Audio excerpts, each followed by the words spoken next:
Hi welcome back to my YouTube channel. ഇന്ന് ഞാൻ വന്നിരിക്കുന്നത് കണ്ണൂരിലെ ചില കടകളിൽ കിട്ടുന്ന സ്പെഷ്യൽ കോക്ടെയിൽ ഡ്രിങ്കിൻ്റെ റെസിപ്പി ആയിട്ടാണ്. നമുക്ക് ദാഹവും വിശപ്പും ഒരുമിച്ച് മാറാൻ ഈ ഒരു ഡ്രിങ്ക് കുടിച്ചാൽ മാത്രം മതിയാവും. അപ്പോൾ നമുക്കിതെങ്ങനെ ഉണ്ടാക്കിയെടുക്കുന്നതെന്ന് നോക്കാം.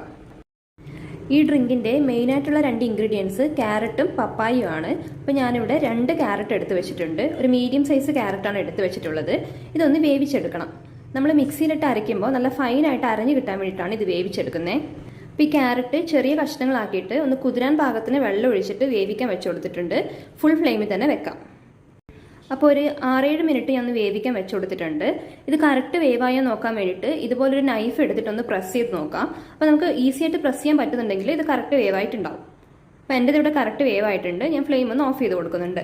ഇനി ക്യാരറ്റ് വെള്ളമൊക്കെ കളഞ്ഞ് ഒന്ന് തണുക്കാനായിട്ട് വെക്കാം. ഇനി നമുക്ക് ആവശ്യമായിട്ടുള്ള ഇൻഗ്രീഡിയൻറ്റ് പപ്പായയാണ്. നല്ലതുപോലെ പഴുത്ത പപ്പായ വേണം എടുക്കാൻ. അപ്പോൾ ഞാനിവിടെ ഒരു മീഡിയം സൈസ് പപ്പായയുടെ നേർപകുതി കുരുവൊക്കെ കളഞ്ഞത് എടുത്ത് വെച്ചിട്ടുണ്ട്. ഇനി ഒരു മിക്സിയുടെ ജാറിലേക്ക് ചൂടൊക്കെ പോയി തണുത്ത ഈ ക്യാരറ്റ് ഒന്ന് ചേർത്ത് കൊടുക്കാം. എടുത്തു വച്ചിരിക്കുന്ന പപ്പായ ചേർത്ത് കൊടുക്കാം. ഇനി നമുക്ക് ആവശ്യം പാലാണ്.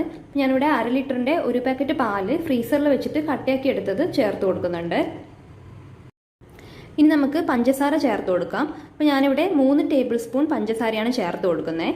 ഈ പപ്പായ അത്യാവശ്യം നല്ല മധുരമുള്ളതായതുകൊണ്ട് ഒരു 3 ടേബിൾ സ്പൂൺ പഞ്ചസാര തന്നെ എനിക്ക് മതിയാവും. അപ്പോൾ നിങ്ങളുടെ മധുരത്തിനനുസരിച്ചിട്ട് പഞ്ചസാരയുടെ അളവ് കൂട്ടുകയോ കുറക്കുകയോ ചെയ്യാം. ഇനി ഇത് നല്ലതുപോലെ ഫൈനായിട്ടൊന്ന് അരച്ചെടുത്തിട്ട് വരാം. അപ്പോൾ ഞാനിത് നല്ലതുപോലെ അരച്ചെടുത്തിട്ടുണ്ട്.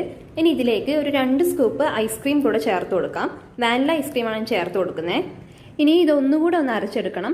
ഒരു 10-15 സെക്കൻഡ് നേരം മാത്രം അരച്ചെടുത്താലും മതിയാവും. ഞാൻ ഐസ്ക്രീം ചേർത്തതിന് ശേഷം ഒന്ന് അരച്ചെടുത്തിട്ട് കൊണ്ടുവന്നിട്ടുണ്ട്. ഇനി ഇതൊരു ബൗളിലേക്ക് മാറ്റാം.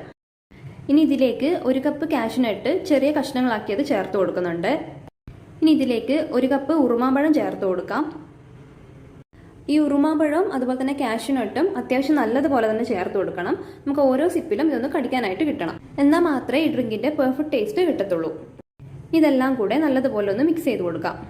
ഇതെല്ലാം ഞാൻ നല്ലതുപോലെ ഒന്ന് മിക്സ് ചെയ്ത് കൊടുത്തിട്ടുണ്ട്. ഇനി ഇതൊരു ഗ്ലാസ്സിലേക്ക് മാറ്റാം.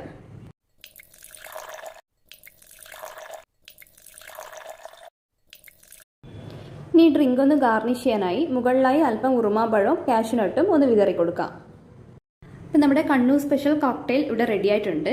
എല്ലാവരും ഇത് ഒരിക്കലെങ്കിലും ഒന്ന് ട്രൈ ചെയ്ത് നോക്കണം. ഇതിൻ്റെ വീഡിയോ ഇഷ്ടപ്പെടുവാണെങ്കിൽ ലൈക്ക് ചെയ്യാം.